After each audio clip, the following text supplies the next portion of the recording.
attracts me like no other lover. There's something in the way she woos me. Don't wanna leave her now. You know I believe in how.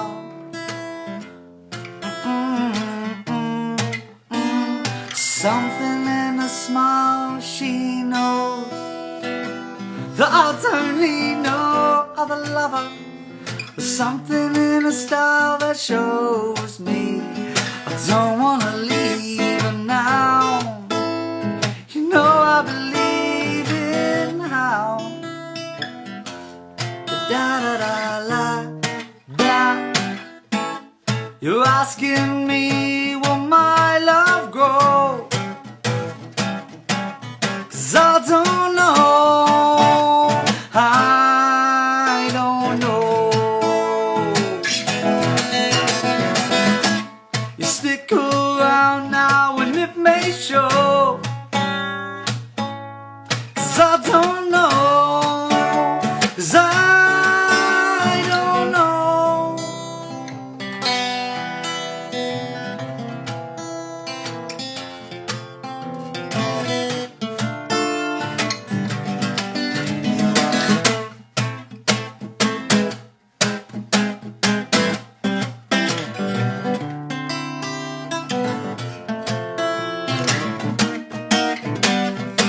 Something in the way she knows, and all I have to do is think of her. Something in the things she shows me. I don't wanna leave her now. You know I believe in how.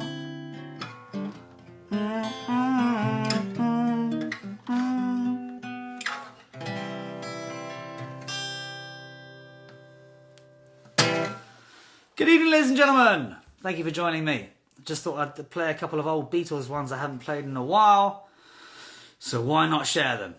But I am figuring them out as I go along, so bear with me.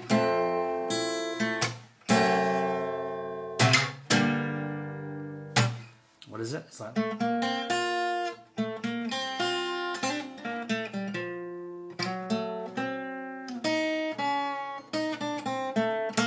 yeah, that's it. 'Cause there were bells on a hill, but I never heard them ringing.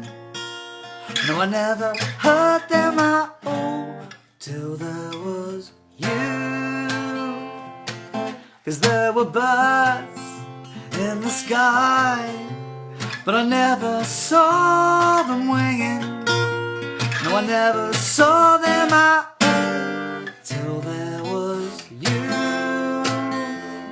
And then there was music, wonderful roses that tell me you're sweet, fragrant meadows of dawn and you.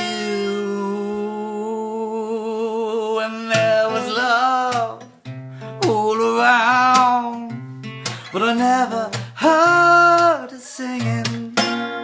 No, I never heard it at all until there was you.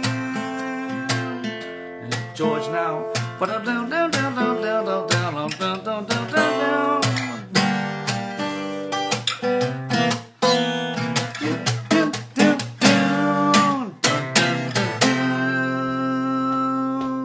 And then there was music, wonderful roses. They tell me it's sweet meadows of dawn and you. There was love all around, but I never heard it singing. No, I never heard it at all until there was you.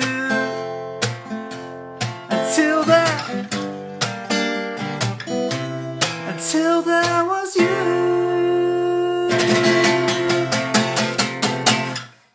Thank you very much. Assuming someone's clapping somewhere. All right, I'm not just here to to fiddle with the old fiddle. I am here also to share another chapter, or not a chapter, but just a few words from a recent memoir of mine. And I appreciate anyone that's here listening right now. I especially appreciate anyone that's donating right now to Disaster Emergency Committee. They are helping right now as much as they can do with the tragedies that are happening in Turkey and Syria. So thank you so much just for donating, but for listening to. I shan't keep you long, but this is a little extract from my book, Tom Felton, Beyond the Wand, in case you hadn't heard. I thought I'd just pick one at random, really, so I hope I haven't read it before. But Chapter 13, How to Fly a Broomstick, or The Wasps and the Wimp. Okay. What's it like to fly a broomstick? Well, if you've read this far, you'll know that's a loaded question. You'll know that I learned early on not to ruin the magic for the children at Comic-Con. And if you prefer to remember Harry and Draco's Quidditch matches as the magical battles that appeared on screen, may I suggest you move on to the next chapter. One of our earliest location shoots was at Alnwick Castle, where I managed to get myself and Alfie Enoch into a sticky slalom skateboarding situation. Ask him. This was also our first shoot with broomsticks. Zoe Wanamaker was Madame Hooch, and Hogwarts' first years were receiving their first flying lesson. It was not only Madame Hooch and the first years who were in attendance. It was a warm, sunny day, and attracted by the smell of thickly applied makeup and hair gel, swarms of wasps were taking an interest in us. More specifically, they were taking an interest in me. Draco's hairdo required the application of an entire tub of gel each day. I remind myself of that. Draco's hairdo required the application of an entire tub of gel each day. My blonde locks were not so rigid. My blonde locks were so rigid I might as well have been wearing a Kevlar helmet. And as far as the wasps were concerned, the hair gel might as well have been strawberry jam. They were all over it. Full disclosure, when it comes to wasps, I'm a wimp. While Draco might have been acting too cool for school during the scene, off camera I was flapping around like a landed fish, running from the wasps, squealing and trying to swat them away. And it's not impossible, of course, that the more people laughed at my ridiculousness, the more I might have played up to my apparent distress. Madame Hooch to the rescue. Her spiky hair required a similar quantity of gook, so Zoe Wanamaker had the same problem. She gave me a strategy to deal with it. Just repeat the words, green trees, she said. Huh? She explained that the wasps weren't going to hurt me, and I needed a way to relax around them.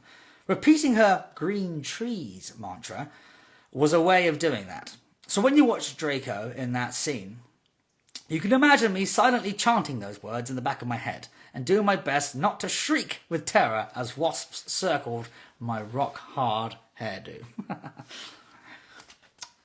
With the wasps dealt with, the students stood in two lines opposite each other, their brooms on the ground.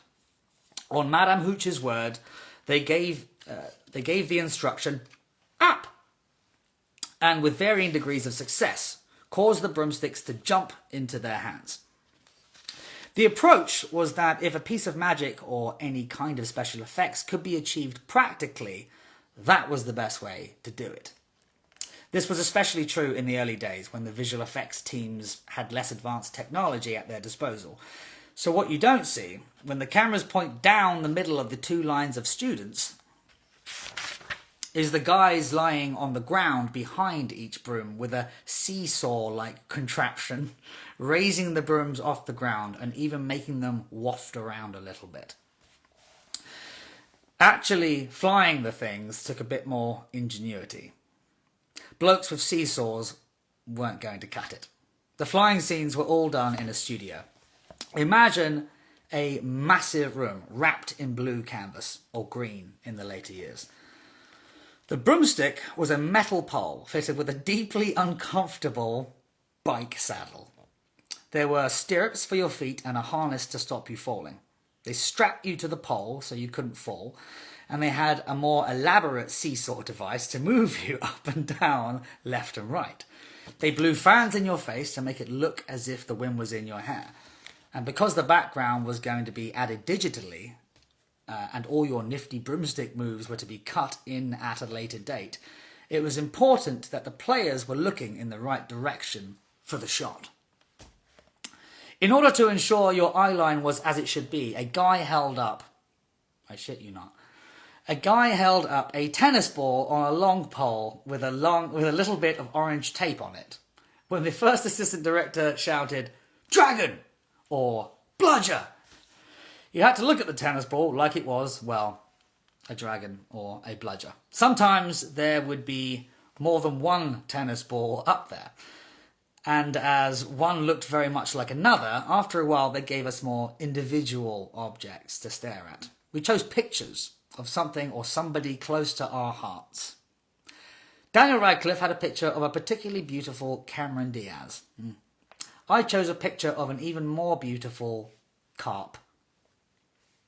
It's a fish. I mean, there's no competition, right? Shooting a Quidditch match or another big broomstick scene was a slow, painstaking, bum-numbing process. The geniuses behind the camera had to work to an unbelievable level of precision. They would shoot the backgrounds first for reference, then the actors on the broomsticks, so one could be superimposed on the other. The camera movements for both shots had to be precisely the same, and there always seemed to be a lot of people manning the cameras and the computers needed to make that happen. Quite what they were doing, I don't know. I was just the guy on the metal pole with the fans blowing in my face, staring at a picture of a stunning carp. But I do know that it seemed to take forever to complete even the smallest amount of footage. We would finish those shooting days distinctly saddle sore. This is me dumbing it down. I promise you, they did a lot. There's a lot of genius on their days behind the scenes. But yes, thank you very much, anyone that listened to that. And thank you so much, anyone that's donated. We are helping people that need it more than ever right now. So I really, really appreciate it. It warms my heart that so many people listened and contributed. Thank you. Keep the good vibes going, and I'll see you on the flip side.